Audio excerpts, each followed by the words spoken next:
Boa noite, veja no Brasil TV desta quinta-feira, dia 29 de abril, começou a distribuição de um novo lote dos imunizantes, Coronavac e Oxford AstraZeneca. Mas em cidades de 18 estados não tem vacina para aplicar a segunda dose hoje. No interior do Rio, o secretário de Saúde e outras 3 pessoas foram presas suspeitas de fraude na compra de equipamentos de proteção individual contra a Covid. E ainda no Dia Mundial da Dança, você vai ver que o show não pode parar. Agora no Brasil TV.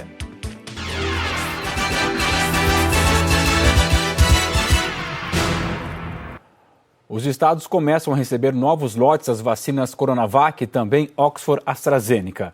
À noite, chegam ao Brasil as primeiras doses da vacina da Pfizer. Só que até essas doses serem entregues nos postos de vacinação, tem uma logística mais complicada e que, segundo os especialistas, ainda precisa ser melhorada. Já faz 6 dias que o Ministério da Saúde recebeu cerca de 5 milhões de doses da vacina Oxford AstraZeneca produzidas na Fiocruz, no Rio. E a distribuição para os estados só começou hoje, na véspera do Ministério receber outro lote, com mais de 5 milhões de doses dessa vacina. A Fiocruz informou que as entregas são semanais, sempre na sexta-feira. O Ministério da Saúde começou a distribuir hoje também mais de 100 mil doses da Coronavac. O secretário executivo do Ministério disse que esse lote faz parte de uma quantidade antecipada por determinação da Justiça. São 180 mil doses que foram entregues em avanço para o Ministério, a pedido do Ministério, para o cumprimento da decisão judicial e também para antecipação aos estados para a aplicação da segunda dose. Essas doses foram entregues no dia 22 de abril para o Centro de Distribuição do Ministério da Saúde e no dia 24 foram enviadas as 75 mil doses para o estado da Paraíba com o intuito de atender a demanda judicial. Goiás recebeu hoje cedo 161 mil doses da Coronavac e da AstraZeneca. Também chegou hoje em Porto Alegre uma nova remessa de 360 mil doses das duas vacinas. É um reforço para os estoques que estavam vazios em algumas cidades. Vinhedo, no interior de São Paulo, e Juquitiba, na região metropolitana, tiveram que suspender a segunda dose nessa semana. Em Cajamar, também na Grande São Paulo, o reforço está suspenso desde a semana passada. Por enquanto, na cidade, só tem vacina para quem chega para tomar a primeira dose da AstraZeneca. A dona Tereza tomou a primeira dose da Coronavac em março e precisava tomar a segunda no dia 20 de abril. Ela tentou. Não tem.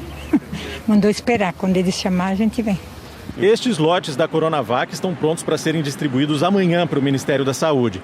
São 420 mil doses e na quarta-feira que vem mais 1 milhão.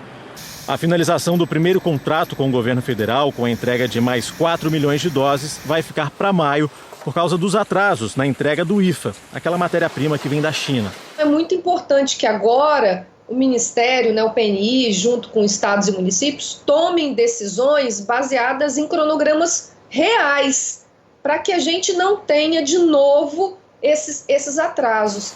E também chega hoje ao Brasil o primeiro lote de vacinas da Pfizer-BioNTech, com 1 milhão de doses. Esta entrega vai apenas para as capitais, por causa da infraestrutura necessária de armazenamento. O imunizante exige uma refrigeração a uma temperatura muito baixa, entre 90 e 60 graus negativos. A chegada dessa remessa da Pfizer foi antecipada numa negociação com o governo federal. Mesmo assim, o Ministério da Saúde só vem reduzindo a previsão de entrega de vacinas para os estados.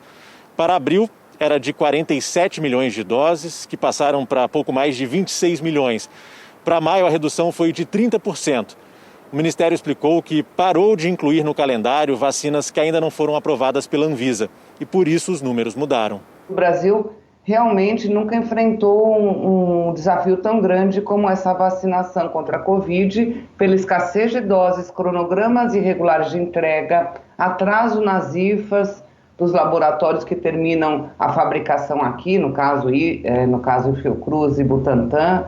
Então, os cronogramas não estão sendo exatamente possíveis de se estabelecer. Infelizmente, a logística está complicada, tem muitas coisas acontecendo que estão atrapalhando a fluidez dessa campanha. A falta de vacinas para a segunda dose ainda é uma realidade para pelo menos 18 estados brasileiros.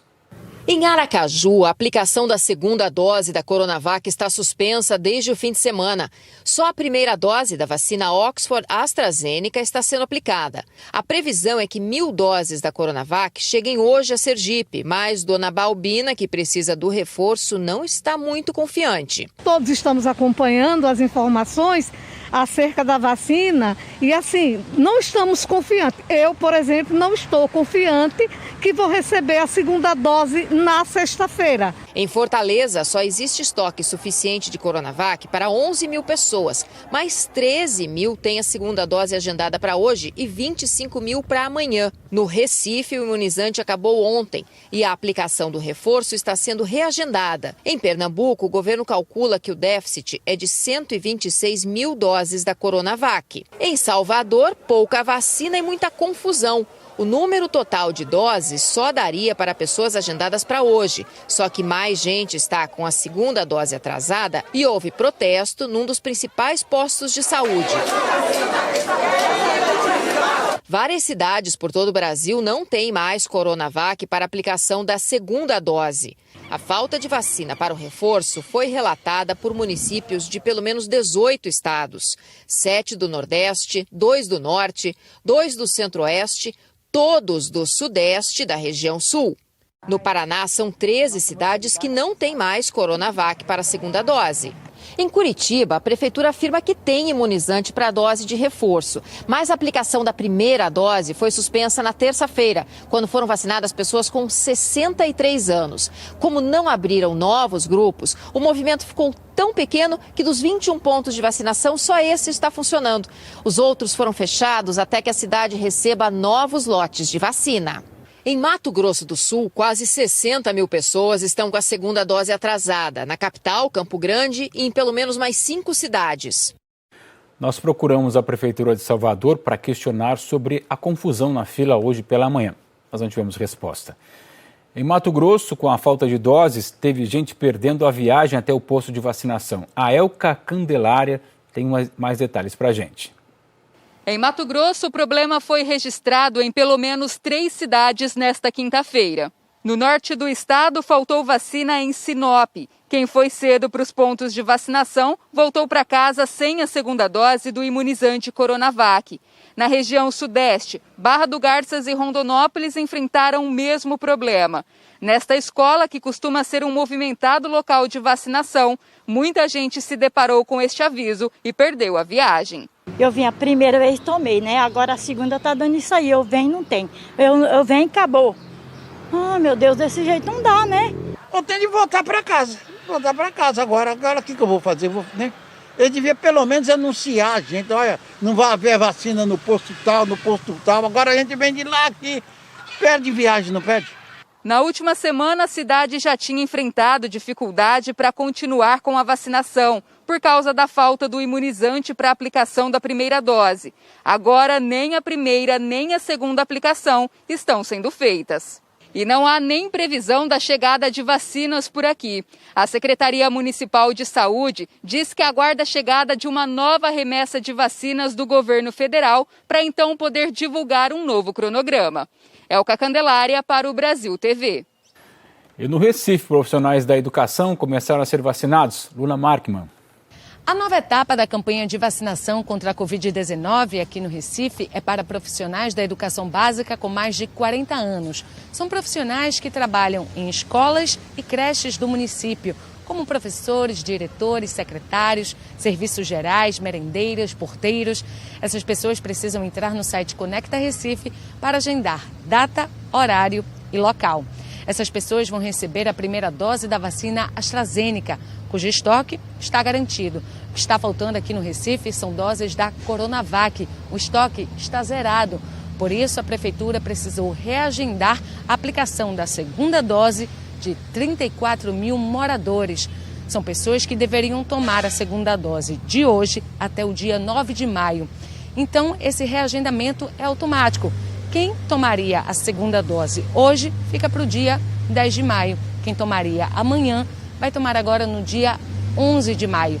De acordo com a Prefeitura do Recife, essas pessoas serão comunicadas e a vacinação só vai ser regularizada quando chegar uma nova remessa da Coronavac. O Comitê Técnico Científico instalado pelo governo de Sergipe se reuniu mais uma vez para avaliar a situação da pandemia. As medidas restritivas foram mantidas, mas haverá uma flexibilização para o interior do estado nos fins de semana. Ficou decidido também o retorno das aulas presenciais para alguns estudantes. Alunos do primeiro e segundo anos do ensino fundamental da rede pública e particular poderão voltar às aulas presenciais a partir de 10 de maio.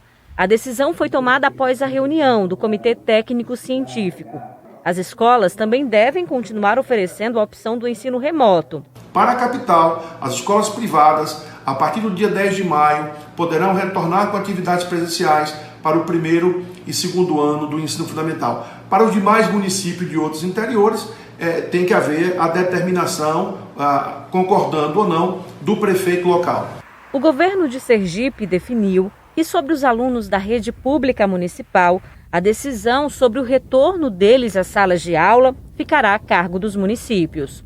As atividades presenciais para alunos da educação infantil, pré-escola, berçários e creches já tinham sido permitidas e continuam liberadas. O mesmo acontece com as aulas e atividades práticas de cursos do ensino superior e profissionalizante. Os serviços administrativos de apoio também estão mantidos. O toque de recolher continua valendo diariamente em todo o estado, das 10 da noite às 5 da manhã.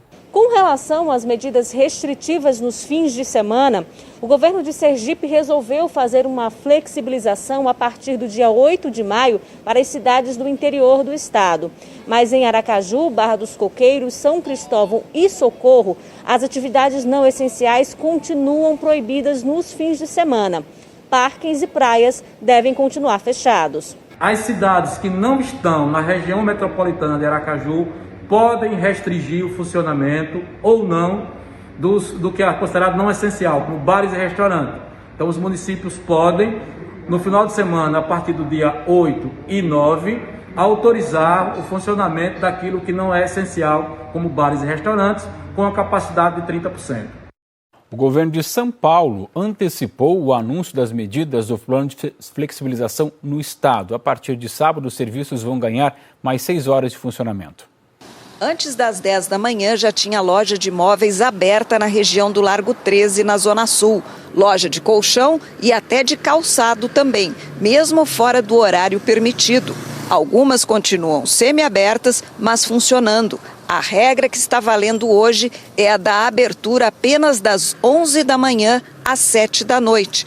Mas isso vai mudar. A partir de sábado, o comércio vai ganhar mais 6 horas de funcionamento.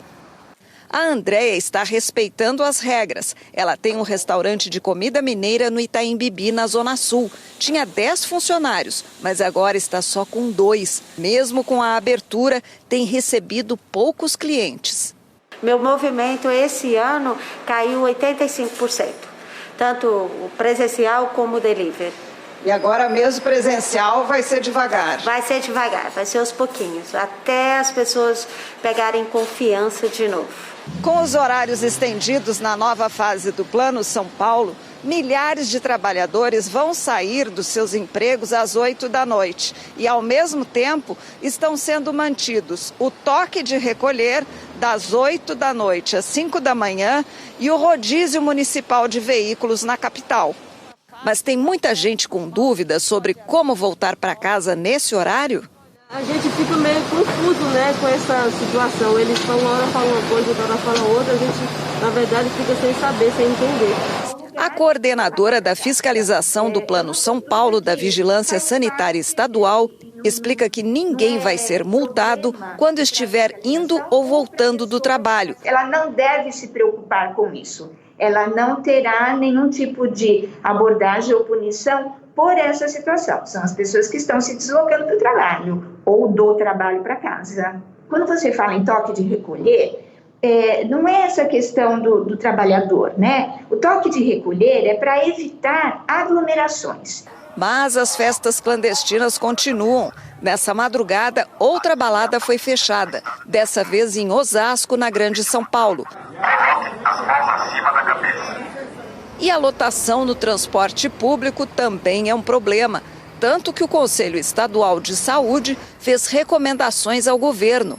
Pediu que seja garantida a manutenção do sistema e com ampliação da frota, tudo para evitar aglomerações. Para o professor de infectologia da Universidade Federal de São Paulo, o risco é regredirmos ao pior momento da pandemia. Como nós não temos a população ainda imunizada de uma forma adequada, nosso receio é que nós tenhamos uma volta do aumento do número de casos de 15 a 21 dias depois do início desse relaxamento.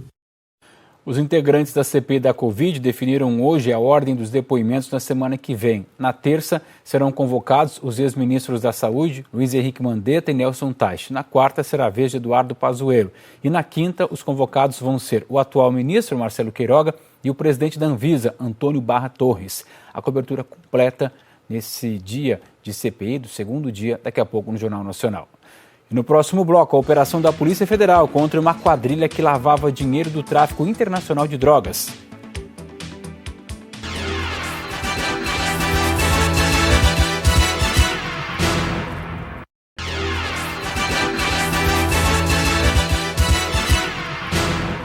O Brasil TV de volta e a gente fala da prisão do secretário de Saúde de Itatiaia, que fica no interior do Rio de Janeiro, numa operação da Polícia Civil.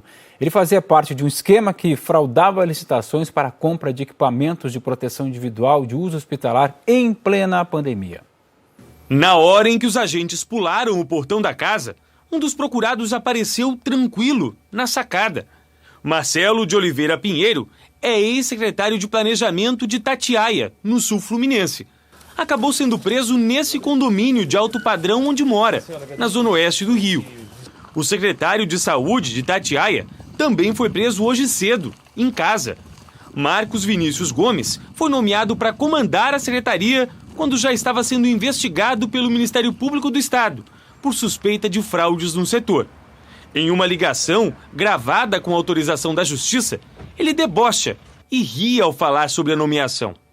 Ó, Marcão, viu aí, filho, que eu te mandei minha nomeação? Você agora é o poderoso, cara. Fala pra Jaque. Jaque, olha que é o novo secretário, Jaque. Beleza. Segundo o Grupo de Atuação Especial de Combate ao Crime Organizado do Ministério Público do Rio, a Prefeitura de Itatiaia fechou um contrato sem licitação com a empresa Látex Importação e Comércio de Produtos. O contrato era para compra de EPIs, equipamentos de proteção individual, para uso em hospitais. O valor, 3 milhões de reais. A prefeitura chegou a pagar quase 1,5 milhão de reais à empresa, mas a grande maioria dos produtos nunca foi entregue. Enquanto isso, um dos principais hospitais públicos da cidade chegou a fechar por falta de insumos básicos. São empresas de fachada, elas não têm uma sede minimamente estruturada, elas não têm nenhum funcionário registrado. Apesar dessas condições, elas celebraram contratos com outros entes públicos. Antes de fechar contrato com a Látex, sem licitação, a Secretaria de Saúde de Itatiaia chegou a orçar os produtos com outras 2 empresas. Mas esses orçamentos também chamaram a atenção do Ministério Público. Uma das empresas consultadas foi a MLB Hospitalar. O e-mail solicitando a cotação foi enviado no dia 26 de fevereiro, às 10h27 da manhã. A resposta chegou em 5 minutos, às 10h32. A suspeita dos promotores é que todos os orçamentos já estavam prontos para que a Látex fosse direcionada a vencer a concorrência. No total, foram 5 presos, entre eles um policial militar. Rafael Mendes Gonçalves também era sócio de uma das empresas investigadas. Todos os denunciados devem responder por organização criminosa, estelionato, extorsão e falsidade ideológica.